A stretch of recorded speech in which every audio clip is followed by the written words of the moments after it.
The Illinois primary on March 17, 2026, has set the stage for a pivotal general election, drawing national attention as voters across the state turned out in impressive numbers. From the early hours, polling places in cities and small towns alike saw steady lines, reflecting the high stakes and deep interest in this year's contest. Voters chose candidates for key offices, shaping the state's political future.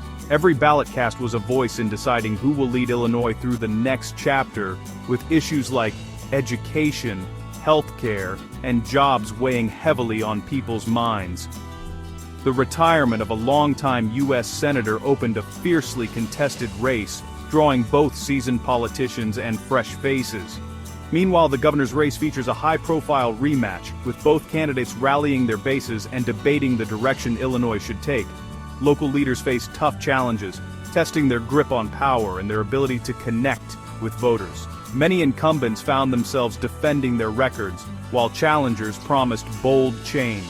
These results reveal what matters most to Illinoisans, from the economy to public safety, and from affordable housing to the environment. The choices made today reflect the hopes and concerns of communities across the state. Patterns in the outcomes hint at whether voters want experience or new voices. The diversity of candidates and the close margins in many races show a state in transition, searching for the right balance between tradition and progress. The primary is just the beginning. Nominees must now broaden their appeal for November, reaching out to independents and undecided voters. The months ahead will be filled with rallies, debates, and grassroots organizing.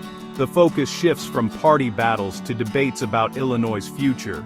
Candidates will need to address the pressing issues that matter most to families, businesses, and communities statewide. Today's results define the matchups and questions that will dominate until the final votes are cast. The excitement and uncertainty of this primary will echo through every campaign stop and policy discussion.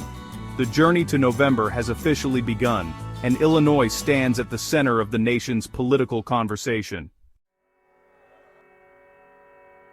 Illinois voters are preparing for a familiar face-off in the race for governor this November, one that echoes the last election and brings back two well-known contenders. Incumbent Democrat JB Pritzker, who faced no challengers in his primary, will once again go head-to-head with Republican Darren Bailey, setting the stage for a high-stakes rematch.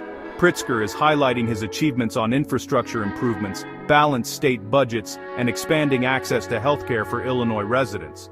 He points to his leadership during the COVID-19 pandemic, emphasizing his steady hand and focus on stability as key reasons for voters to keep him in office. Pritzker's campaign also stresses investments in education and job creation, aiming to appeal to working families across the state. Bailey, a farmer and former state senator from downstate Illinois, is running on a platform of conservative values and promises of fiscal restraint. He's become known for his vocal opposition to Pritzker's COVID policies, and he's a strong advocate for rural communities who feel left behind by state government. Bailey's message focuses on reducing taxes, cutting government spending, and protecting individual freedoms, hoping to energize conservative voters. The general election presents a clear choice for Illinoisans: Pritzker's progressive agenda and promises of continued investment, or Bailey's call for lower taxes and a smaller, leaner government. With both candidates already well known to voters, the debates are expected to focus on their sharply contrasting visions for the state's future. Illinois voters will soon decide whether to stay the course with Pritzker's leadership or take a new direction under Bailey. This rematch not only revives old debates, but also gives voters a fresh opportunity to reaffirm or reconsider their previous choices in light of new challenges. With high stakes and passionate supporters on the U.S. Senate race in Illinois is wide open after Senator Dick Durbin's retirement. For decades, Durbin was a fixture in Illinois politics, shaping policy and representing the state's interests in Washington. His decision to step down marks the end of an era and has set the stage for a fiercely competitive contest that will determine the state's next voice in the Senate. The Democratic primary was crowded, with several high-profile contenders vying for the nomination. Ultimately, Lieutenant Governor Juliana Stratton emerged as the nominee, winning nearly 40% of the vote. Her victory was seen as a testament to her broad appeal and her ability to unite different wings of the party. Stratton's campaign highlighted her experience in state government and her progressive values, resonating with voters who wanted both continuity and meaningful change. She emphasized issues like healthcare, education, and criminal justice reform, promising to build on Durbin's legacy while bringing fresh energy to the Senate.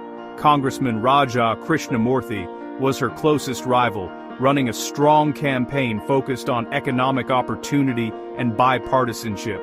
However, Stratton's statewide profile and her deep connections across Illinois ultimately gave her the edge in a hard-fought race. On the Republican side, Don Tracy, former state GOP chair, secured his party's nomination with a focus on economic growth and fiscal conservatism.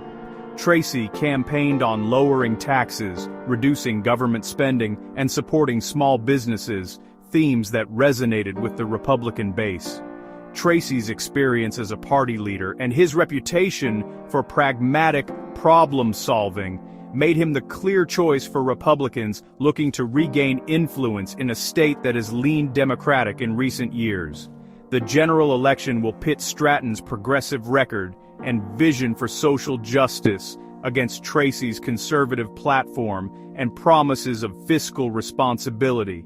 Both candidates are preparing for a spirited campaign, with debates expected to draw statewide attention. With no incumbent in the race, both Stratton and Tracy must introduce themselves to voters across Illinois, building trust and making their case for why they should represent the state in Washington.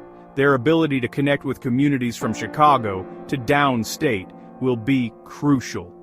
This Senate race is now a central battleground for Illinois politics, drawing national attention as both parties see an opportunity to shape the balance of power in Congress. The outcome will shape the state's voice in Washington for years to come, influencing everything from federal funding to national policy debates. Both candidates face the challenge of uniting their parties after contentious primaries, and appealing to independents and undecided voters who could tip the balance in November. As Illinois prepares for a new era in the Senate, voters are weighing their choices carefully, knowing that their decision will help define the state's future on the national stage. Toni Preckwinkle easily won the Democratic primary for Cook County Board President, reaffirming her dominance in local politics. Facing Alderman Brendan Reilly, Preckwinkle's deep roots and strong organization led to a decisive victory with about 68% of the vote. Her leadership of the county's health and justice systems and her focus on equity resonated with voters. Reilly's challenge fell short against Preckwinkle's established support. In heavily Democratic Cook County, her primary win all but guarantees re-election. Preckwinkle's victory signals stability and continuity for the county's future. She's set to continue her policy agenda with renewed mandate. In Illinois' 4th Congressional District, Patty Garcia won the Democratic nomination unopposed, but the real contest awaits in November, with several independents expected to join the race. The district, home to vibrant Latino neighborhoods, is known for competitive elections. Notable potential challengers include Alderman Byron Sigcho Lopez and organizer Mara Macias, each with strong community ties. Other rumored candidates, like Lindsay Church and Mayor Chris Getty, could further split the vote. Garcia will need to campaign hard to unite the district's diverse communities. The general election will be unpredictable, functioning almost like a second primary. Voters' real choice comes in November, not March. The outcome will hinge on who best connects with local concerns. Voter turnout in the 2026 Illinois primary was about 25%, according to early numbers. This figure, typical for a midterm primary, reflects ballots cast in person, by mail, and early voting. Final turnout may rise as mail-in and provisional ballots are counted. Competitive races, like the Democratic Senate primary, helped drive participation.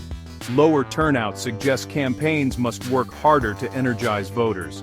Apathy and lack of high-profile contests can dampen engagement. Both parties will analyze these numbers to refine their strategies for November. Mobilizing supporters will be crucial as the stakes rise. The general election will test whether turnout can be boosted when it matters most. Demographic data from the primary reveals key trends in voter participation. More women voted than men, a common pattern in recent elections. Non-binary and undeclared gender voters also participated, reflecting growing diversity. Older voters dominated turnout, especially those aged 55 and up. The youngest voters, 18 to 24, had the lowest participation rates. This generational gap means older voters' concerns shape the primary results. Campaigns will study these numbers to adjust their outreach. Democrats may focus on mobilizing younger voters, while Republicans aim to maintain older support. Understanding who votes is vital for winning in November. The data highlights the ongoing challenge of closing the youth voter gap. Engaging all demographics will be key in the general election.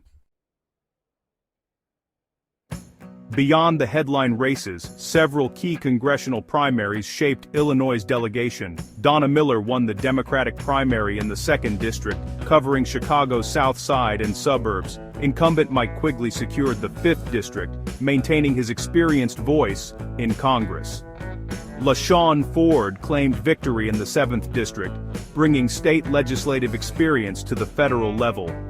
Daniel Biss won the 9th District, marking a political comeback. These candidates are heavily favored in their Democratic-leaning districts.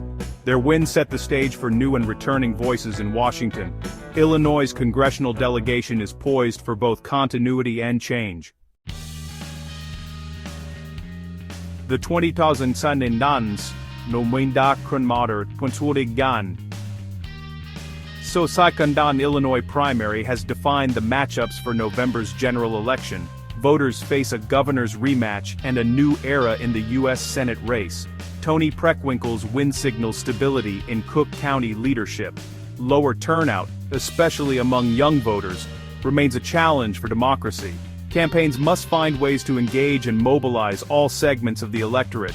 The primary was just the opening act. The main event is ahead. Candidates now need to broaden their appeal beyond party bases.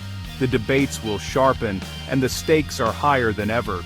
March's results provide a roadmap for the battles to come. Illinois' future will be decided in November.